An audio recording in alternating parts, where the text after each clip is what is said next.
Good evening to all of you faithful viewers of Equinoxe Television. It's time for the news. We thank you so much for joining us tonight. Our major stories this evening: with the October 2025 presidential election approaching, the opposition in Cameroon is mounting pressure on the national and international communities to ward against electoral fraud in the country. Opposition leader and presidential candidate Honorable Cabral Libi has raised an alarm on aspects of electoral fraud in the country, accusing the ruling CPDM party of using fictitious voters, intimidation, and legal tricks to stay in power. We will be bringing you the views of political analysts in this news edition. And as the rainy season intensifies, primary and secondary roads are all completely degraded because of poor drainage systems. Our reporters went out to the city of Douala, and they will be presenting to us the deplorable states of most stretches in Cameroon's economic capital. And also in the second part of the news, a legal mind describes as a form of intimidation the arrest and detention of over 50 youths in Cameroon's economic capital, or Cameroon's political capital, Yaoundé. Viewers, those are our lead stories. Details and more when we come back.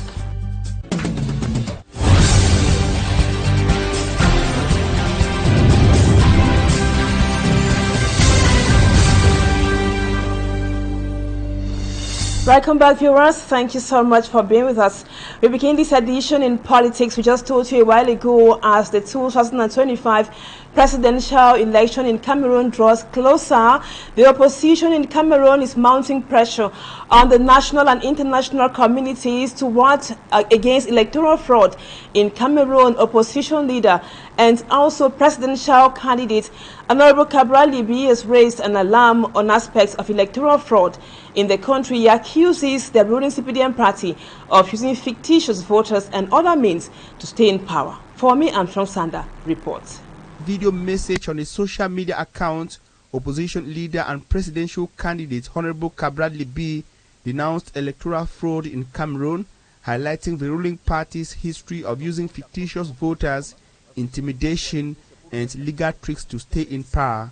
In a breakdown, Cabral Libi called on Cameroonian citizens to take action, warning that the 2025 election could be worse than past election if fraud isn't addressed. He emphasized the importance of massive voter registration and turnout to dilute fraudulent votes. As a means of protecting votes, the PCR and presidential candidate called for trained volunteers to monitor voting, document fraud, and protect results. He suggests that parallel vote tabulation be used to expose discrepancies in official results. Libi appeals to international observers to scrutinize the election, citing past cover-up by fake observer groups. He vows legal challenges and nationwide protest if fraud, stressing on non-violence while insisting that citizens must defend their voice. His campaign focuses on using tech to report fraud and counter state propaganda with a call to action: register, vote, monitor, and defend your future. With the October 12, 2025 election approaching, Libi's message resonates with a growing opposition movement demanding transparency and democratic reforms across Cameroon. And now, talking about the coalition ahead of the October 12 presidential election in Cameroon, one question is on the lip of every Cameroonian: will the opposition unite in a common front ahead of the October 12 presidential election in Cameroon? The answer seems to be no, because of various reasons. However, political analysts told our reporter Babila Jonathan that there is still some glimpse of hope. L'opposition a souvent été fragilisée par des égos surdimensionnés. Professor Louison Esomba attributes the fragmented state of the opposition in Cameroon to excessive egocentric stance of parties and leaders. On ne sait pas toujours pourquoi chaque candidat se présente. According to political leader Parfum Voum, differences in political motives is another division enabling factor. Certains se présentent pour se faire connaître, d'autres parce qu'ils veulent réellement gagner. While some are in politics for the interest of the nation, others are pursuing individualistic and selfish gains. Et ceux qui estiment qu'ils peuvent se positionner. The division continues prevailing over calls for a united opposition front. On several occasions, I've made it very clear that if they go in dispersed rounds, they are not going to win. Several analyses point to failure should the opposition parties running the October 12 presidential election fail to unite. Over to one of our lead stories. The dilapidated Ndokoti-Logbaba stretch of road has brought economic activities to a standstill somehow. The impassable stretch, riddled with potholes and flooded with rainwater, has made transportation really difficult and costly in that area. Businesses along the road are suffering as customers avoid that locality.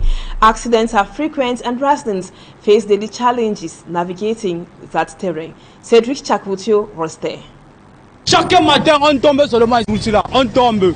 and frustration are the feelings expressed by road users of the Ndokoti-Nyala stretch of road. For the past months, they have been raising concern on the poor state of this road.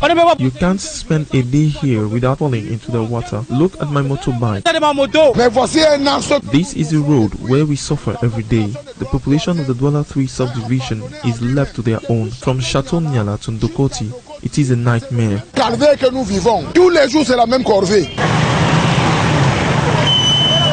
Here, potholes have largely developed, forcing motorbike riders to either use the other side of the road or slow down to meander to the pool of water in the middle of the road. This shows the challenges faced by the road users on this stretch of road Ndokoti to Logbaba. A challenge that they face every single day of their life because they are supposed to go to their workplaces. Same suffering on the stretch Bokom roundabout leading to the industrial zone, which is equally full of potholes around the road. It's been 2 months since the rain started. I haven't passed through this road. You've seen the road yourself. How are we supposed to circulate on this road?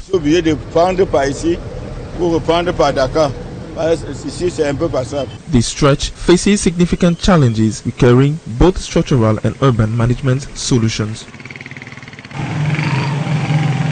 Thanks, Cedric. In the same line, heavy rains and inadequate drainage systems are said to be some of the causes of severe floods in different neighborhoods in the economic capital, Douala.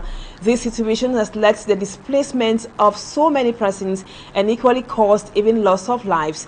In order to reverse the situation, a project put in place by the C2D Debt Reduction and Development Contract France and Cameroon was launched, and some drainage systems constructed in some neighborhoods here in Douala.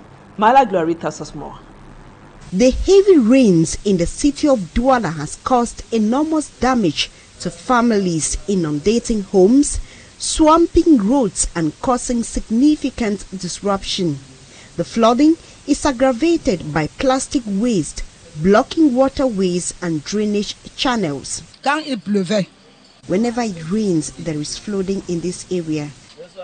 The drains are sometimes blocked with waste materials and sometimes extend to the road, a situation that has led to an increase in transport fare.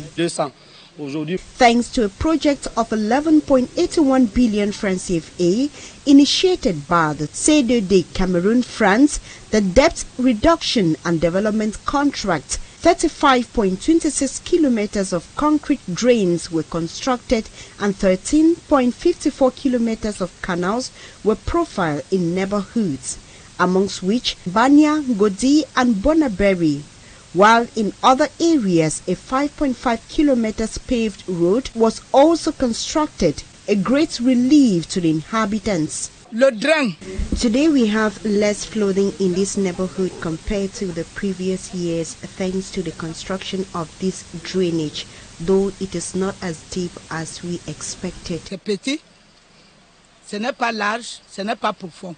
C'est ça qui cause les inondations. The project also includes the construction of 49.92 kilometers of service roads, a 40-foot bridges, 95 bridges and culverts, as well as 13 access ramps for maintenance. More than 16,000 trees have been planted along the structure, contributing to the beautification and preservation of the environment. However, locals say much is still to be done. A notice board should be placed here in order to inform residents of not throwing trash in the drains, though some will still not respect these warnings. If the level of incivility in the city of Douala can reduce, about 600,000 residents will benefit directly from the project, improve urban mobility, and strengthen local capacities through a training and revitalization of 9 hygiene and sanitation committees. And now let's talk health. In recent years, municipalities in Douala have faced significant sanitation challenges, including inadequate solid waste management and poor drainage systems.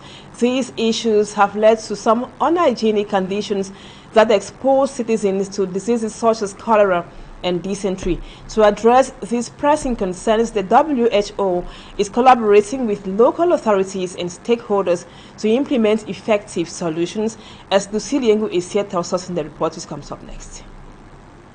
Municipalities in Douala have been struggling with sanitation challenges over the past years, including inadequate solid waste management, poor drainage, and lack of proper sanitation infrastructure. These persist despite efforts by stakeholders and the government to find solutions. Ces problématiques portent sur les questions d'assainissement. Quand on parle d'assainissement, c'est les questions liées à la gestion des déchets, les questions d'accès à l'eau potable. As a result of these unhygienic conditions, in many neighborhoods of Douala, citizens are exposed to cholera, dysentery, typhoid fever, and other diarrheal diseases, which are prevalent due to contaminated water sources. The need to guarantee equitable access to basic services such as health, sanitation, and infrastructure. To assist municipalities in Douala in achieving the objective of a clean city, the World Health Organization, through its initiative of urban governance for health and well-being, is collaborating closely with local councils to better orient their action plans. This was the focus of the second steering committee meeting held in Douala. It emphasizes collaboration between local authorities, sectorial ministries, civil society organizations, technical and financial partners, and many other stakeholders, with a view to developing strategies and putting in place good governance mechanisms to promote better health and well-being for all. The second steering committee meeting also provided an opportunity for stakeholders to evaluate the 2024 balance sheet and propose recommendations. Suggestions included involving the community in waste management and enhancing recycling efforts. Thanks, Lucy. Let's now tell you in a moment how Cameroon is faring today.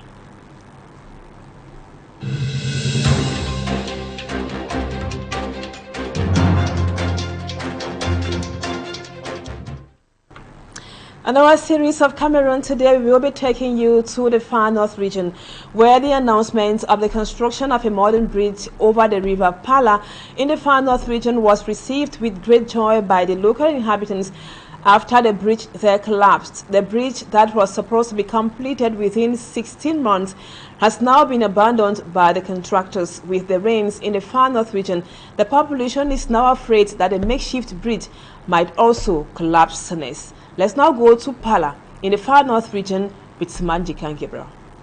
On August 24, 2021, the Minister of Public Works, Emmanuel Ganun Jumesi, officially laid the foundation stone for the construction work of the Palar Bridge in Mayo Kaliao, years after the work has been abandoned. I was here since 2018. I left Marwa in 2011 and the bridge collapsed thereafter. I must say, I'm very disappointed. This is not a property of Marwa, but it's a problem we see all over. The ceremony of the foundation stone was done in front of the media in the presence of top government officials and other authorities. They all had one objective, which is to see the work delivered on time and also with quality. Today, the inhabitants now have their eyes to cry. When the bridge collapsed, the governor declared that within 6 months it will be constructed, but it is now getting to 3 years. The bridge is continental since it helps circulation between Cameroon, Chad, Nigeria. I am really shocked about what is happening, and water takes away people here. Always. Apart from the rehabilitation of the bridge, the contractors were supposed to construct access ways since the bridge was a link between Marua 1 getting to Marua 2, and it is from the bridge that one could easily link up with Mora Dabanga Kuseri stretch of road, which is the national road number 1. The abandoned bridge is very strategic and it has economic importance to Cameroon. This regime should be conscious and things should change. It is very disappointing and I feel ashamed to say I'm a Cameroonian. A bridge that could have been completed within 2 years, it has been abandoned. While waiting for the bridge to be done, a makeshift structure has been done to enable movement of people. But with heavy rains in the far north, the fear is that it will collapse. During one of his outings, the Minister of Public Works explained the reason for the delay. I must confess that we chose an enterprise that presented us documents which convinced us that they will be able to construct the bridge and had the finances needed. But after we discovered they couldn't make it, so we decided to cancel the contract, and we are in discussion with another enterprise that will accept to do the work. If the deadline of 16 months was respected, the Palar bridge, with a length of 760 meters long with 135 meters span, was supposed to cost the government not less than 4 billion francs CFA. The people of Mayo Kaliao are still waiting for their bridge. Thank you, Smart. That does it for the first part of the news, viewers. Let's move on to Talking Point.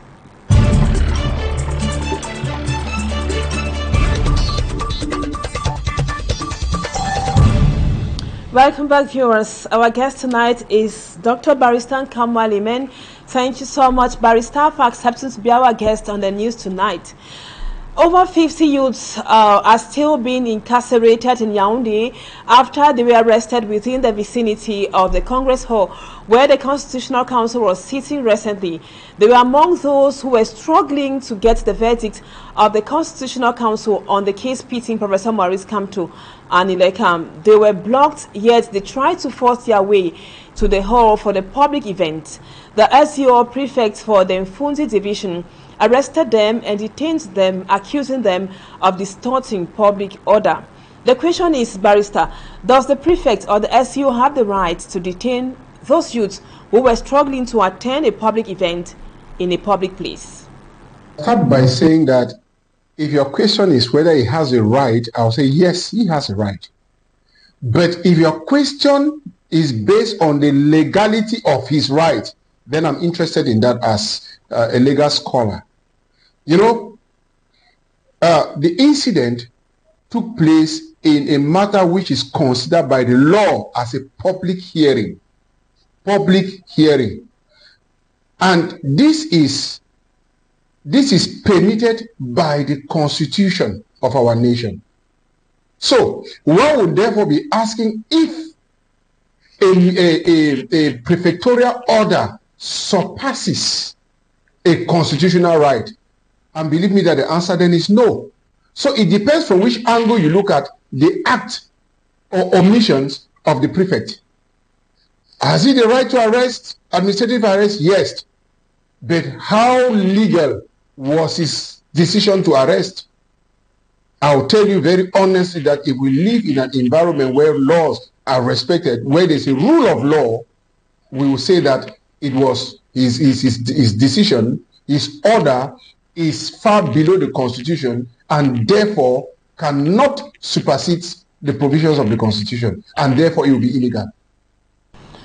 Barrister, don't you think that the arrest was also a means of ensuring that there is no public disorder, considering that at that moment there was some tension and existing fears it could escalate at any moment? He has the right to maintain public order. But in this case, you see that there was a presumption of, there was a fear, there was a presumption of reaction. And the question they will ask is, for how long are we going to live in a country that there's always a presumption of something might happen? You understand? A country should not be like that. A country, people should live freely in a country, and the administration should not always think that, imagine that something bad is happening. You understand? Except there is a genuine reason why they have to be afraid. And I think in this case, there was a genuine reason for being afraid. One would think that maybe they knew already of the outcome of the Constitutional Council, you understand, and they took steps to stop people, which is not equally right to think that they knew the outcome of the Constitutional Council because it's a court and deliberations are kept secret. So I am in essence saying that we shouldn't live in this kind of society where there's always a presumption of people reacting, especially reacting on their fundamental rights, because people have it is our Constitution provides for. We have a right to manifest. We have a right to your public, to your political observation. You understand? So when there is that presumption, it makes the country tense for nothing.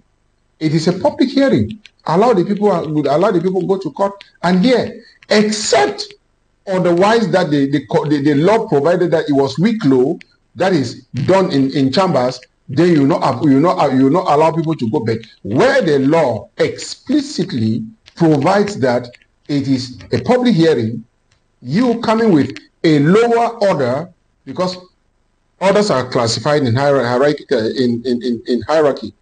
and the Constitution, of course, is highest law. And so, if the Constitution provides that electoral dispute thing is done in public, then it is out of law to use a prefectural order to prevent people from going there.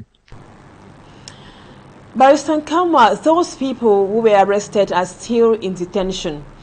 The election is in less than 2 months in Cameroon. Can we say that can be another form of intimidation? You know that is intimidation. Cameroon is intimidation. The country is purely intimidation. Everything we do is intimidation. When you hear a minister goes on air, what he does is intimidation. If you do this, I'm going to grind you like ingredients in Molinex. You understand? So we live in that kind of a country where people are forced, people are put under perpetual fear, fright. You see, and I think they put these people under this fear, fright, to attain certain objectives. If not, we should live freely as provided by the Constitution.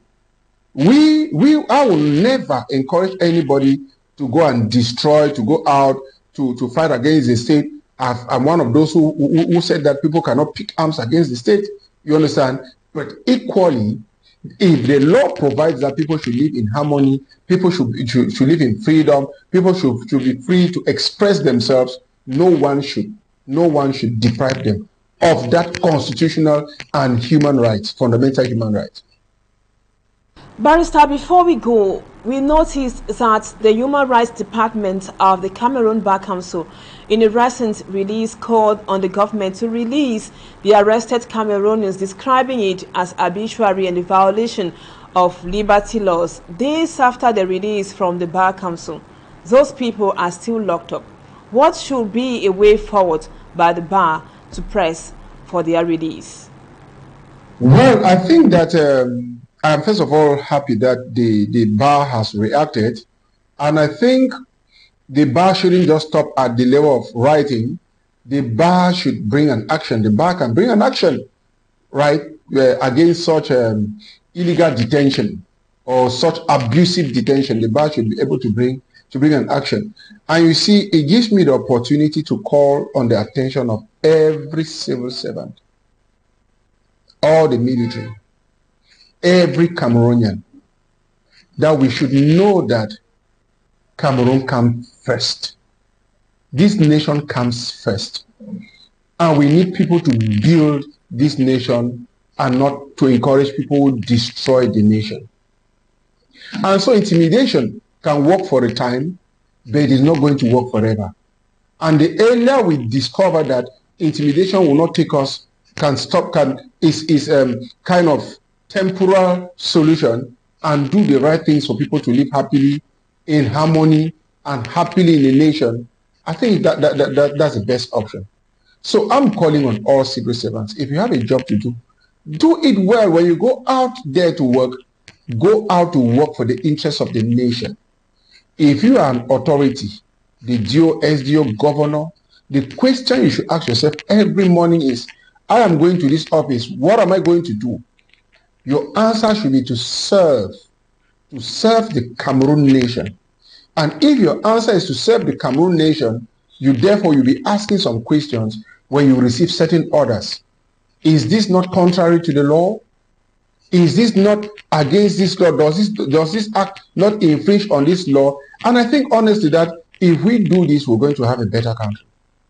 All what we pray for every day, all what we reivindicate for every day is to have a better Cameroon. And we can actually have this better Cameroon if people are conscious. If ministers understand that the role they have is not to intimidate people, but to work for the interests of the nation, you'll be fine. When we understand that there is a time that everybody needs time to rest, and that the head of state can go to rest for somebody else, it could be any other person, to take over the nation and push it forward, I think it's a plus for this nation. And so please, be you the military, the police, whatever, when they give you instructions equally to go and arrest innocent citizens, arrest only those who think have committed an offense. That is a takeaway message. Let us work for the paramount interest of this nation. Thank you so much, Dr. Barrister NKAMWAH LIMEN, for accepting to be our guest on the news tonight. And viewers, before we go, just to let you know that we got information also from out of Cameroon that an Al Jazeera correspondent has been shot dead. That was in the Gaza City earlier yesterday, and he was shot dead alongside four other staff members of Al Jazeera. Our sincere condolences to Al Jazeera and also to the biological families of the journalists and the staff members of that media house. And that was what we put together for you this evening on the news. Viewers, thank you so much for always being with us. Don't go away. Our programs continue this evening. In about 30 minutes, Equinoxe with Serge Leng and the news in the French language with Julien Beth-Bissai comes up at 8 p.m. Stay with us on Equinoxe Television. Bye-bye for now, and God willing, it will be again tomorrow, same time.